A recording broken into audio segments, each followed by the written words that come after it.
사탄이 일어나 이스라엘을 대적하고 다윗을 충동해서 이스라엘을 계수하게 합니다.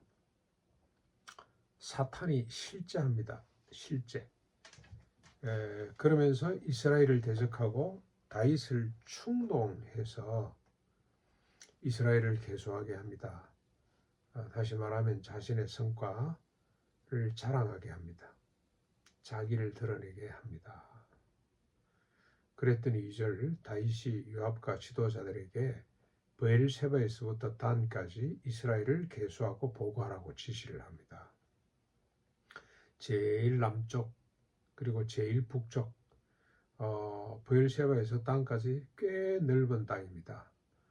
다윗이 큰 땅을 차지하고 넓은 땅을 차지하고 이제 또 주변 국가 정세도 다윗을 중심으로 재편이 되고 그러면서 자신의 업적과 자신의 성과를 아마 확인하고 자랑하고 싶어서 아마 이렇게 지시를 한 것 같습니다. 3절입니다. 그러자 요압이 여호와께서 그 백성을 지금보다 100배나 더하시기를 원합니다. 내 주 왕이여 이 백성이 다 내 주의 종이 아닙니까? 내 주께서 어찌하여 이를 명하심으로 이스라엘이 범죄하게 하시나이까? 라고 합니다. 요압이 다윗의 의도를 꿰뚫은 거죠. 당신 지금 교만을 떨고 있구나. 당신 업적을 지금 자랑하려고 하지. 하나님이 100배나 더 할 수도 있는데 뭘 그런 짓을 하냐. 하나님 앞에 교만한 것 아니냐. 그렇게 비웃고 도전하는 겁니다. 이 속에는 자신이 세운 공도 있다는 뜻이기도 합니다. 당신만 이 나라를 만들었냐. 내 공도 있지 않냐. 평소에 요압은 다윗의 부하입니다만은 다윗과 늘 긴장과 갈등을 유발했었습니다. 자신의 공도 너무 크다고 생각을 했기 때문에 다윗이 그 영광을 차지하고 하는 걸 못 보는 거죠. 늘 질투와 갈등을 갖고 살았던 사람이기 때문에 아마 이런 반응을 보인 것입니다. 4절의 이 말을 듣고도 다윗은 멈추지 않습니다. 요압을 재촉합니다. 다윗은 영적으로 무디졌습니다.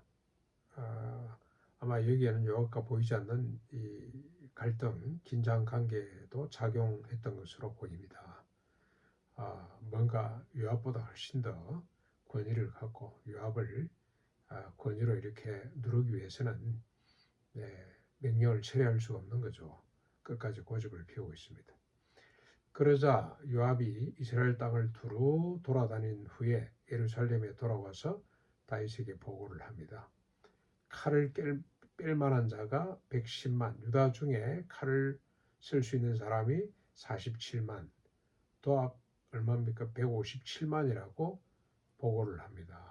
그런데 이 숫자는 레위와 베냐민 사람이 빠졌습니다.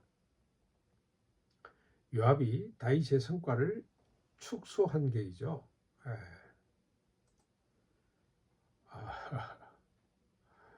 축소했습니다.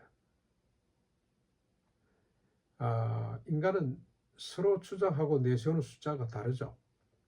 강화문 집회, 여의도 집회 숫자가 다 달라요. 주최측 추산과 경찰 추산이 늘 다릅니다. 심지어는 교회에서도 담임 목사가 주장하는 교인 수와 부목사가 주장하는 교인 수가 달라요. 어떻습니까? 자기 숫자는 늘리려고 하고 남의 숫자는 줄이려고 하는 것이 인간의 본성이죠. 요압이 딱 그렇습니다. 레위 지파, 베냐민 지파 사람들을 쏙 빼고 나머지만 보고를 하게 됩니다. 축소 보고를 하게 된 것이죠. 자, 7절 그런데 하나님이 이 일 다윗의 인구 조사를 악하게 보시고 이스라엘을 치십니다. 하나님은 인간이 자신을 내세우는 일 교만이죠. 교만을 악으로 보시고 반드시 치시는 분이에요. 자, 그러자 하나님이 이렇게 치시자 다윗이 하나님께 아뢰입니다. 내가 큰 죄를 범하였나이다. 이제 간구하옵나니 종의 죄를 용서하여 주옵소서. 내가 심히 미련하게 행하였나이다. 다윗이 다윗인 점이죠. 즉시 자신의 죄를 깨닫고 돌이킵니다. 그러나 하나님의 징계는 무섭습니다.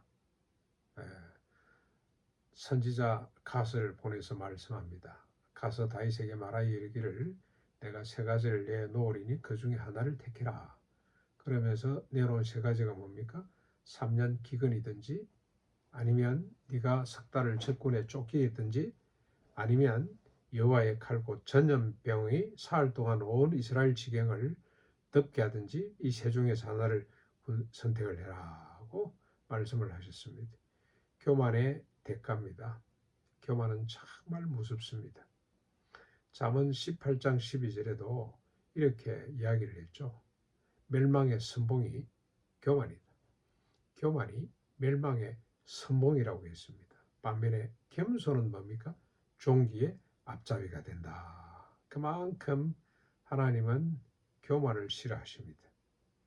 자기를 드러내는 것 하나님께서 싫어하십니다.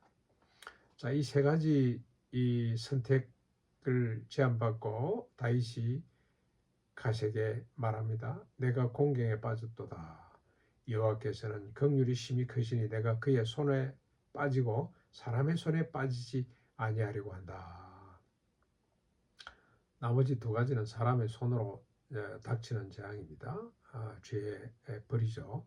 그러나 하나님의 벌을 받으면 하나님은 긍휼이 많으시기 때문에 그래도 좀 덜하지 않겠냐 해서 하나님의 긍휼하심을 의지하게 됩니다. 그 길밖에 다윗이 할 수 있는 일은 없습니다.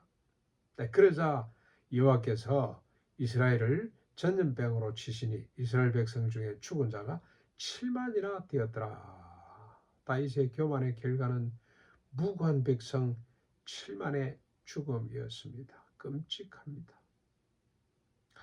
하나님이 천사가 계속 멸하라고 하자 7만이 죽었는데 천사가 칼을 거두지 않자 하나님께서 그 천사에게 명령합니다. 족하다 이제는 내 손을 거두라. 그러자 천사가 오른날의 타작마당 곁에 서게 됩니다. 하나님은 다윗의 통해 앞에 손을 거두시는 분, 칼을 거두시는 분입니다. 그래도 7만을 죽이셨지 않는가라고 우리가 질문할 수가 있습니다. 근데 여러분 한번 생각해 보십시오. 7만으로 다윗의 교만을 꺾지 않았더라면 어떤 일이 벌어졌을까요? 다윗이 자기를 드러내기 위해 자기를 위해서 70만, 700만도 더 죽일 수 있습니다. 최소의 숫자입니다. 하나님의 긍휼의 숫자입니다. 비록 7만이 죽었지만 더 큰 죽음을 예방한 하나님의 긍휼하심입니다. 교만은 끝이 없습니다. 왜 멸망의 선봉이냐? 끝이 없기 때문에 그렇습니다. 우리가 역사를 통해서 잘 보지 않습니까? 히틀러의 교만을 봤고 그리고 또 모택동의 교만을 봤고 그리고 또 스탈린의 교만을 우리가 봤습니다. 최근의 역사 가운데서 보았습니다. 수백만, 수천만을 죽였던 사람들입니다. 얼마나 많이 죽었는지 감히 계산할 수 없을 만큼 인간의 교만이 많은 사람을 죽음으로 몰고 갔었습니다. 지금도 우리가 봅니다.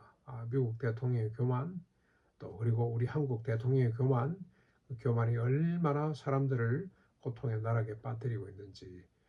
그래서 하나님께서 7만을 치신 것은 비록 안타깝지만 최소의 숫자, 하나님의 긍휼의 숫자라고 할 수가 있습니다. 그만큼 인간의 교만은 끔찍한 결과를 초래하게 됩니다. 이제 16절, 17절 다윗이 칼을 들고 있는 천사를 보고 장로들과 더불어 굵은 베옷을 입고 하나님 앞에 엎드려서 아뢰입니다.